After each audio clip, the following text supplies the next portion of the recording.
In my second year of living in China, I scored an internship. And since it was my second year, I wasn't very good with navigation. Usually the app tells you how long it will take you to reach a certain destination. I put the address of the company. This is my first day, by the way. Since sometimes the roads in China can be a little bit confusing, especially in Shanghai, a big city, I was lost. And that resulted in me getting late 5 minutes. My Chinese boss was not very happy about that. And he told me, since you are 5 minutes late, you need to replace those after the actual work. What do we understand from this?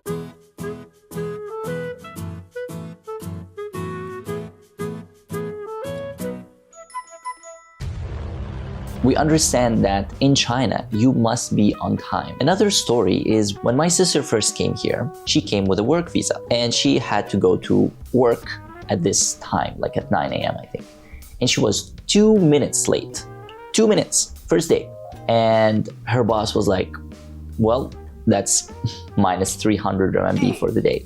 And my sister was not very happy about that. She was so sad. If you're preparing to come in China for work, for studying, for business, for any type of thing, you must put in your mind that here it's very important that you are in time. You have to understand that on time means you're late. So early, you are on time. So bear that in mind. So this is one of many unwritten rules in China that I wanted to make a video about this. After living here for 3 years, I think I have a good understanding on what you can and what you can't do. So here are 12 things that you must not do in China. For people living here for a while, you will make some Chinese friends and their birthdays will come up and you went back to your country and you're bringing something back from there. As crazy as it may sound, you must not give a clock as a gift. Because in Chinese, giving a gift as a clock and attending a funeral sounds the same. Songjong is gifting a clock and Songjong is the same, is attending a funeral.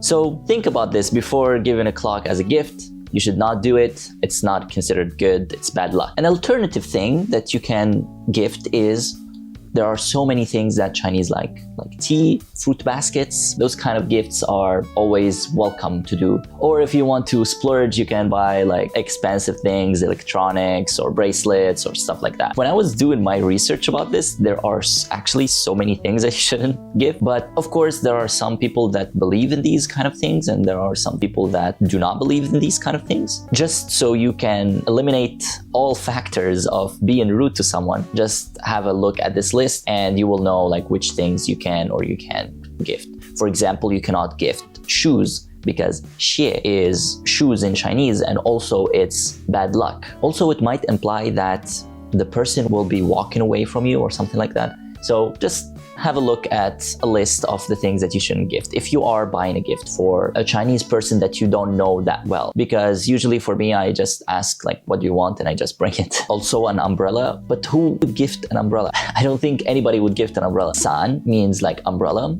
or you san, and san means like separation. So maybe you're breaking up with someone or something like that. You can probably find like a huge list of the things that you can buy in China as a gift online, but I just wanted to tell you that in China, there are things that it's a little bit taboo to gift.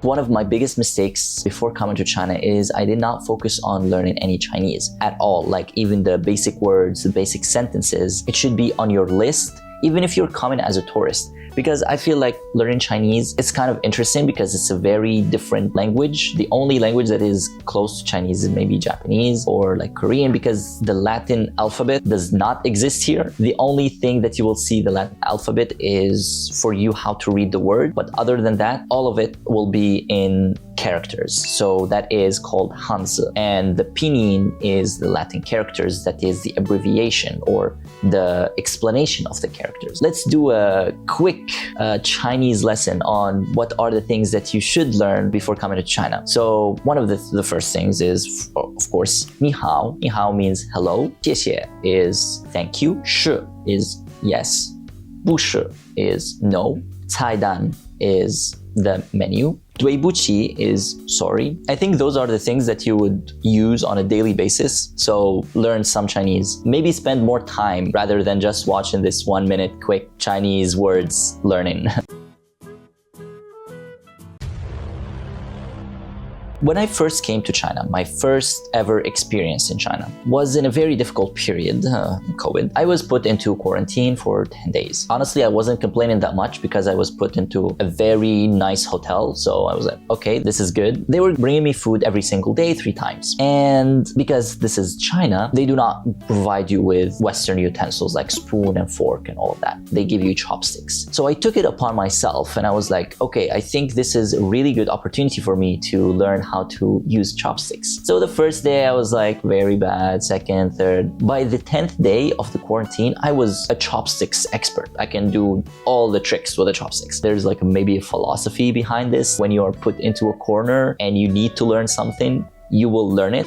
Because if I didn't learn how to use chopsticks, I would starve to death or eat with my hands. So that's how I learned how to use chopsticks. And chopsticks here in China are not only eating utensils, but they are very respected. So there are some things that you shouldn't do while using the chopsticks. The first thing that you shouldn't do while using the chopstick is to stick the chopsticks in the rice, like stab in the rice, just to leave it like in a bowl. Don't do that, and here's why. In multiple Asian cultures, not only in China, when they go to funerals or when they go to visit their past loved ones, they light up incense, and they light the incense and they do like this, and then they stick them into a bowl in front of their picture or in front of the actual place in the cemetery. So when you do like that to stab the rice, it looks kind of like that and it's not very good. None of these things, by the way, that I'm saying are like illegal and will take you to prison.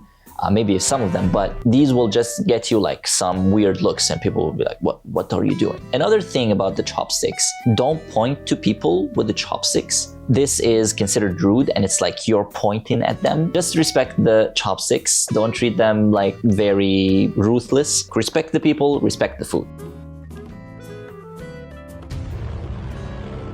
Similar to my country, Tunisia, we don't have this tip-in mentality. I think it's more an American thing. I thought it's worth to mention. So here in China, I think people that are working in restaurants like waitresses or waiters, they are fairly compensated. They have a good salary. So they don't expect people to give them a tip. And this is because like they are smiling in your face, they're giving you good service just to give you a good service. It's not for you to tip them later. If you really wanted to tip them or do a gesture, the thing is you can do like, you can say 谢谢, the word that we learned in the beginning of this video. Just smile back at them and be respectful and be kind to them, as you should be to every kind of staff. And actually, if you leave some cash on the table, they might think that you forgot it or something. So yeah, just the best tip is just a thank you or a thumbs up.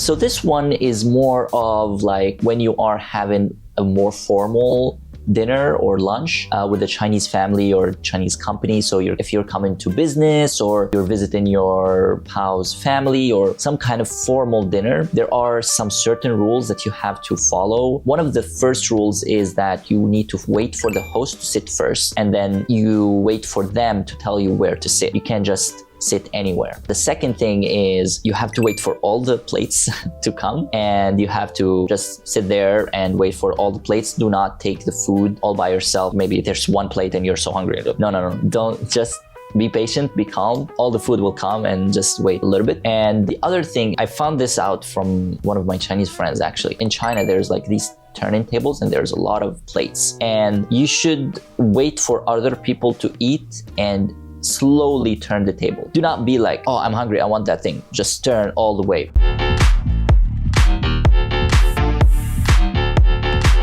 No, because there's an order to the plates. So just take what is in front of you and the other plate will come back. And then maybe later on when there's nobody's touching the plates, you can turn it and you can take some. Also, when you are invited to a Chinese family household, I wouldn't say it is expected from you to help out, clean out the table or bring out some dishes or something like that. but I think it would be very highly appreciated, because if you're just like sitting down and you're not doing anything there, maybe they would think a little bit less of you. But it's always about first impressions, you know? And in China, keeping face is very important. And these are like informal dinners, don't get me wrong. When you are just going to your Chinese friend or anything, they don't care about this. You can do whatever you want, but it's more of when there's elders involved and those kind of things. Meals in China are not just food, they are more respected. It's like a community thing, it's like a gathering, there's like hierarchy, and there's all of those kind of things. So just bear in mind that you need to be thoughtful about this.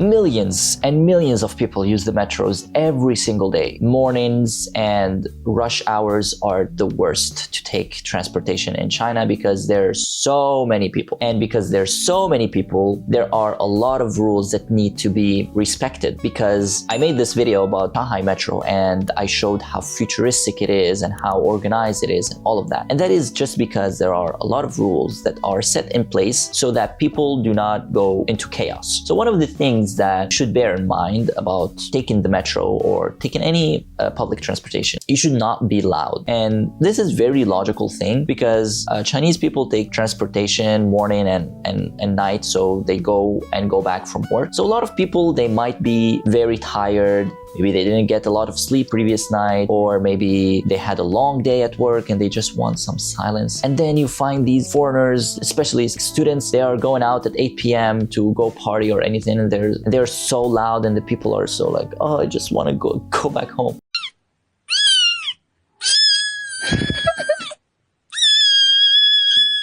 Don't be that foreigner. Be mindful of other people's situations and their lives. And don't be loud. Just try to speak lower. I'm not saying this like, oh, the metro is like silence, nobody's talking, but lower the volume a little bit. It's more about respect than other things. Your phone, please.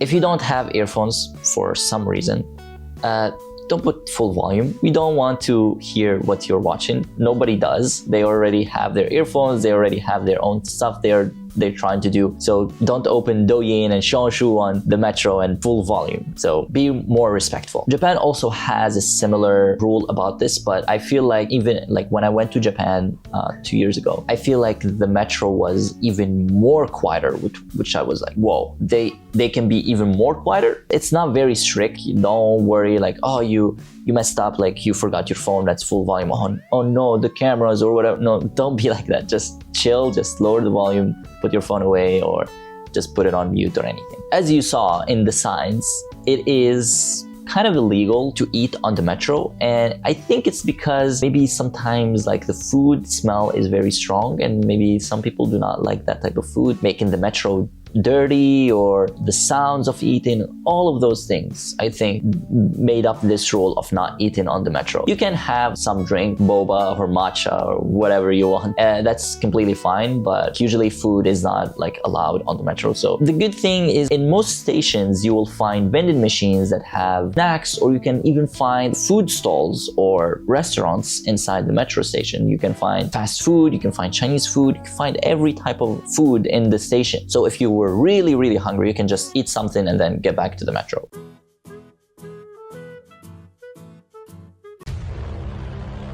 For example, in my country, in Tunisia, jaywalking is kind of a thing. It's not very strict. We don't have that much of rules or monitoring of jaywalking, but here in China, it's taken very seriously. Even though that I've seen a lot of Instagram posts saying, oh, no, that's not true, but jaywalking here, you can get fined. If there's a policeman there and they saw you that you are jaywalking, you will be fined. I don't know how much it is, but you will be, it's 100% sure. And also they have these kind of cameras that, honestly, I think these cameras are just to tell you not to jaywalk. I saw a lot of Instagram or TikToks saying that, oh look, these machines in China, they see if you're jaywalking, and if you are caught jaywalking, they will just deduct money from your bank account. I was in Shanghai, and you're not allowed to jaywalk in China. They have facial recognition cameras in every sidewalk, and what they do is if you jaywalk when the light is red, it'll scan your face and it'll deduct money automatically from your bank account, and they'll display you on a big LED board calling you a criminal, all done automatically remotely. No,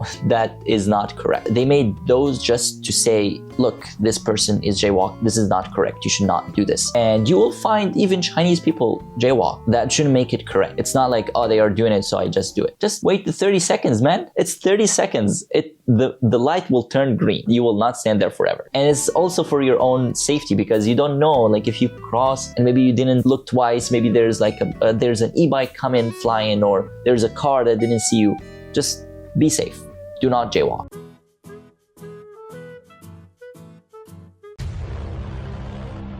China takes drugs very, very, very seriously. So you should be very careful on this topic. A few years ago, a German senior executive in Volkswagen went on a holiday in Thailand. And of course, Thailand, drugs there are legal, so you can use drugs in Thailand. But when he was coming back here, he tested positive. Since you're tested positive, he was expelled from China. And this is not only in China, this is actually in a lot of countries. If there's a rule in a certain country and you have a residence there, or you have passport or citizenship in that country, and you go to another country and you do those kind of things in another country, and you come back, it will be illegal and you will have like whatever the punishment is. Even if it's allowed in Thailand or in other countries or in your country to use drugs, make sure that you do not use drugs before coming to China. And even when you are in China, it's even worse to use it here, because you will be in a very bad situation. If you tested positive, your visa will be revoked and maybe you cannot even come back to China. So be very careful about this. China takes drugs really seriously. Don't do drugs. Stop it. Stop it. Get some help. So those are the big rules that you shouldn't break in China. So please let me know in the comments if I did miss any of them. And YouTube thinks that you will like this video, so watch it next. Thank you and bye-bye.